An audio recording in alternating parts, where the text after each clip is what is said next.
কতটা লোভনীয় শুটকি বোনা। হ্যালো এভরিওয়ান, আসসালামু আলাইকুম। This is Tania Akter blogs by Tania থেকে তানিয়া বলছি। ওয়েলকাম জানাচ্ছি আমার চ্যানেলে সবাইকে। কতটা লোভনীয় শুটকি বোনা করেছি দেখেন আমি কিভাবে শুটকি বোনা করি।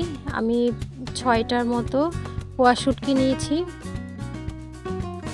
আমি শুটকির মাথাগুলোকে ফেলে দিব, ফেলে দিয়ে ভালোভাবে ধুয়ে নিব, পানিতে ভিজিয়ে রাখবো কিছুক্ষণ, দেন ধুয়ে নিব। তা আমি এগুলো পানিতে দিয়ে দিচ্ছি, ভালোভাবে কষলিয়ে ধুয়ে নিব।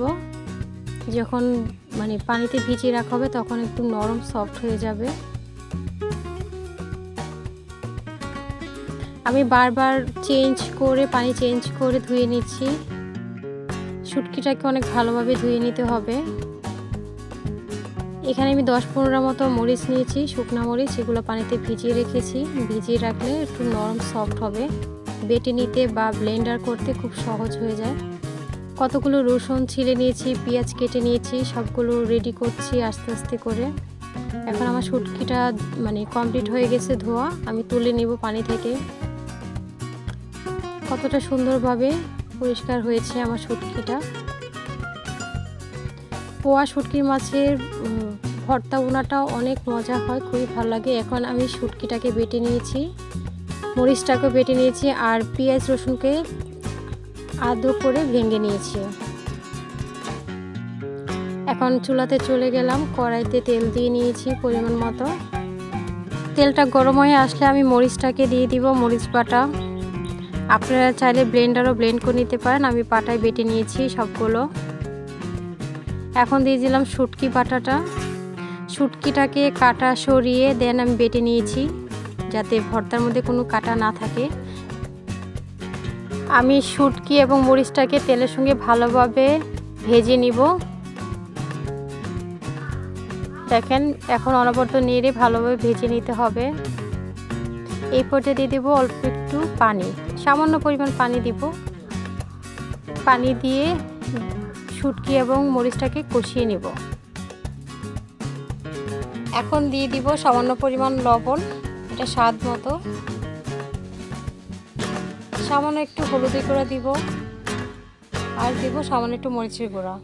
এটা হচ্ছে ভর্তার কালারটা সুন্দর থাকবে তাই দিয়েছি, আপনারা চাইলে স্কিপ করতে পারেন, আর দিলে ভালো লাগে, কালারটা সুন্দর হয়। এখন ভালোভাবে কষিয়ে নিব।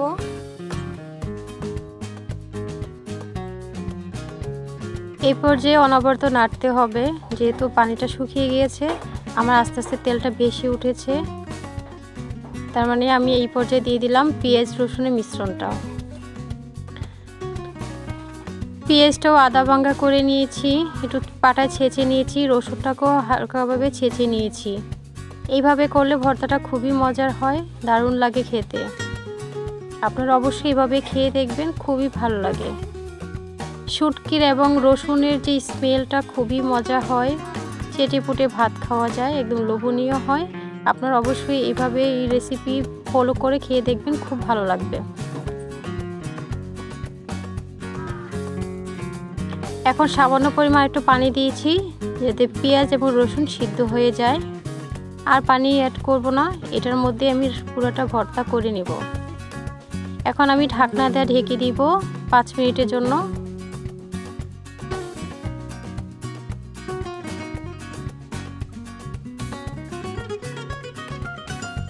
5 মিনিট পর ফিরে আসলাম, দেখেন বলক চলে আসে একদম পরিপূর্ণভাবে। এইভাবে ভর্তা বোনা খেয়ে দেখবেন, পোয়া শুটকি দিয়ে খুব মজার হয়, খুবই ভালো লাগে। অনেকে অনেকভাবে বানায়, এইভাবে বানিয়ে খাবেন, খুব মজা হয়।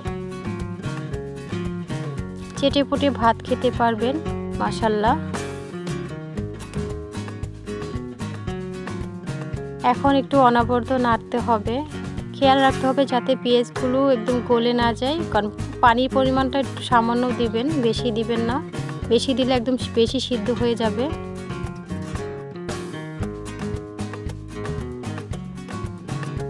দেখেন গাইস কতটা লোভনীয় হয়েছে আমার ভর্তা বোনাটা, দেখতে যেমন লোভনীয় হয়েছে, খেতে অনেক অনেক মজা হবে।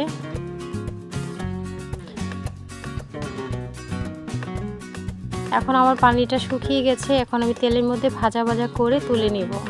তো আমার ভিডিও যদি ভালো লাগে লাইক কমেন্ট শেয়ার করবেন, সাবস্ক্রাইব করে বেল আইকনটা বাজিয়ে দিবেন যাতে আমার ভিডিও ছাড়ার সঙ্গে সঙ্গে আপনার ওখানে নোটিফিকেশান চলে যায়।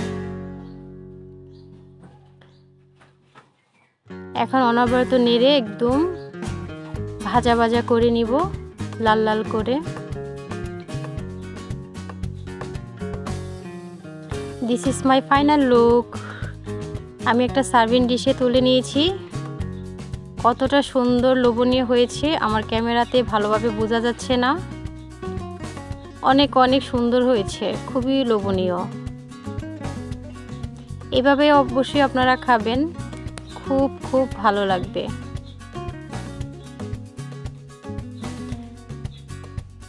আসসালামু আলাইকুম, আল্লাহ হাফেজ।